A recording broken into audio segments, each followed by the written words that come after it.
Assalamualaikum warahmatullahi wabarakatuh. Udah lama nih nggak jadi SJW alias Social Justice Warrior. Karena gabut, tadi ngeliatin video TikTok, muncul video mengenai kecurangan yang dilakukan oleh paslon 02 di Pilpres kemarin. Tapi nggak tahu siapa yang ngomong nih, nggak kenal. Saya nggak kenal, apa memang dia nggak terkenal, nggak ngerti.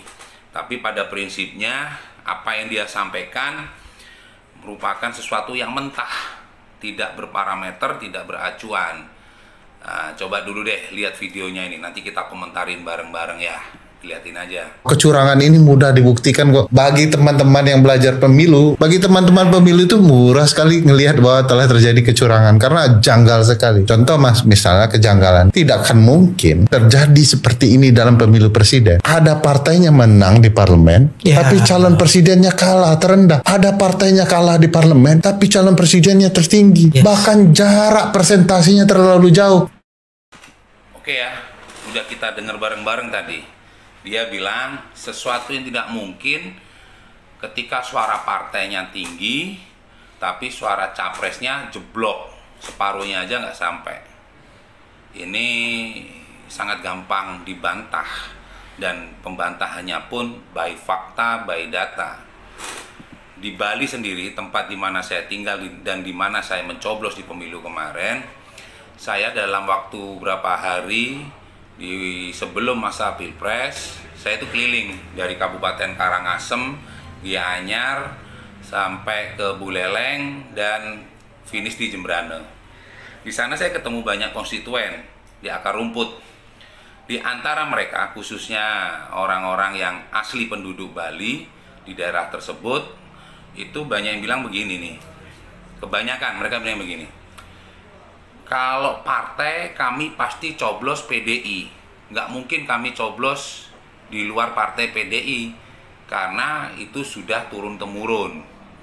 Yang kedua, kami pasti coblos caleg dari PDI, nggak mungkin kami coblos caleg dari partai lain. Karena apa? Karena semeton kami, saudara kami, teman kami itu memakai bendera partai untuk menjadi caleg.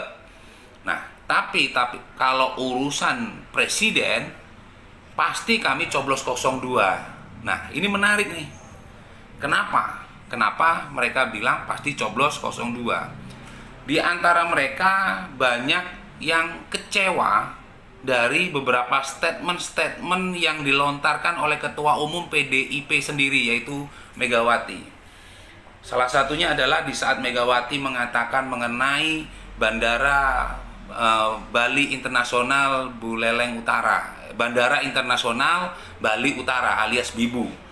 Bandara Internasional Bali Utara alias BIBU ini sudah 8 tahun mangkrak.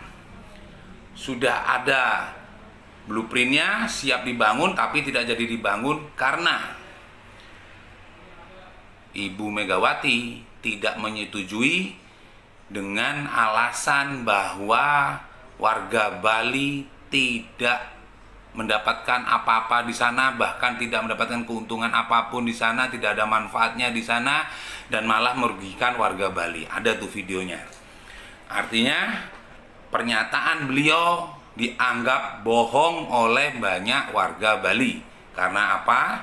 Karena banyak warga Bali yang mengharapkan Bandara Internasional Bali Utara itu segera operasional, segera dibuka, karena merasa akan mendapatkan keuntungan secara perekonomian.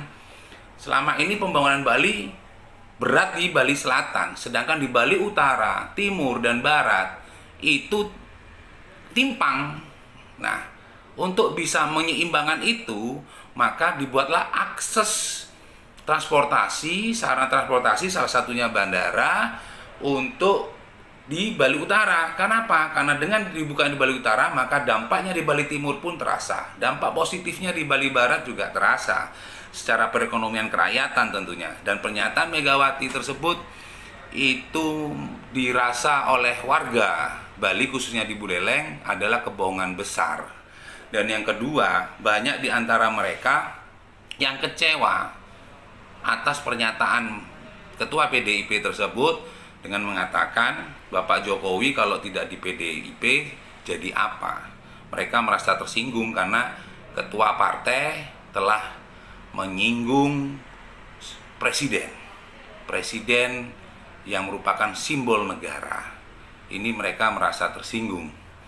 Yang ketiga, Capres 03 tidak banyak yang merasa tersentuh secara hati, secara batinnya oleh paslon 03, yaitu Pak Ganjar dan Pak Mahfud.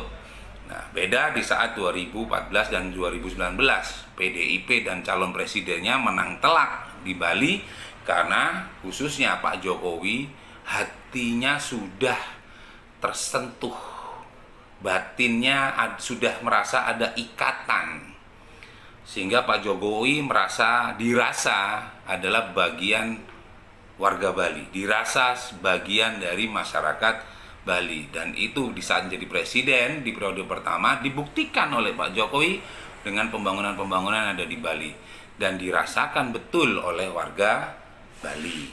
Jadi 3 aspek itu yang menurut saya mengakibatkan suara partai PDIP di Bali tinggi, tetapi secara rasio persentase partai juga turun sebenarnya, khususnya di Bali. Saya tidak bicara secara nasional, tetapi bicara capresnya jeblok. Padahal suara partainya menang nih, tapi suara capresnya jeblok. Atas dasar apa? Berdasarkan saya jalan-jalan di grassroots, belusukan di beberapa kabupaten tersebut, ketemu dengan beberapa konstituen, itulah kesimpulannya. Seperti itulah apa yang disampaikan oleh masyarakat di bawah. Katakanlah